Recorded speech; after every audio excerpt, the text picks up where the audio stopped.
Hi friends, welcome back to our channel రుచులు పైనాలు. ఈరోజు మనం సింపుల్గా చికెన్ సెమీ గ్రేవీ ఎలా చేసుకోవాలో చూసేసుకుందాం.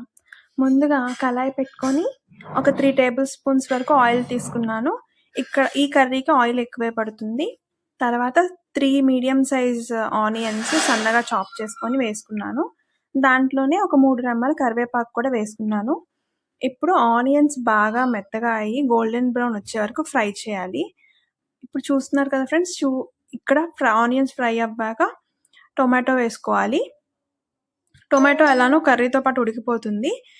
ఒక స్పూన్ వరకు పసుపు వేసుకుంటున్నాను. తర్వాత ఒక 3 టేబుల్ స్పూన్స్ వరకు అల్లం వెల్లుల్లిపాయ పేస్ట్ పడుతుంది. అంటే ఇక్కడ మేము చేసే చికెన్ క్వాంటిటీ ఎక్కువ, సో మేము ఒక కేజీ పావు చికెన్కి 3 టేబుల్ స్పూన్స్ ఆఫ్ అల్లం వెల్లుల్లిపాయ పేస్ట్ వేసుకున్నాము. అల్లం వెల్లుల్లిపాయ పేస్ట్ ఎర్రగా వేగిన తర్వాత శుభ్రంగా కడిగి పెట్టుకున్న చికెన్ వేసుకున్నాము.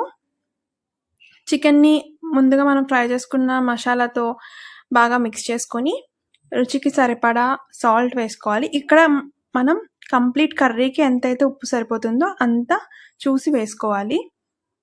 బాగా కలిపేసుకున్న తర్వాత చికెన్లో నుంచి స్లోగా నీళ్లు ఊరుతూ ఉంటాయి. మనం ఒక 5-10 మినిట్స్ కదిలించకుండా మూత పెడితే బాగా ఇప్పుడు మీకు వీడియోలో చూపిస్తున్న విధంగా వాటర్ వస్తాయి.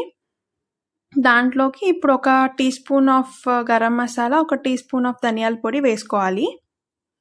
వేసి కలిపేసుకొని బాగా పెట్టుకోవాలి. ముక్క ఉడికే వరకు ఫుల్గా ఉడికించుకోవాలి. మనం ఈ ప్రాసెస్లో ఎక్కడా వాటర్ యూస్ చేయట్లేదు. కంప్లీట్గా వాటర్ అంతా చికెన్ నుంచే వస్తుంది మనకి. ఈ మసాలా పొడి వేసుకున్న తర్వాత ఒక నిమిషం మూత పెట్టేసి మళ్ళీ తీసి మీ స్పైస్ లెవెల్స్కి తగ్గట్టు కారం వేసుకోండి. ఇక్కడ మేము 4 టీ స్పూన్స్ ఆఫ్ కారం వేసుకున్నాము.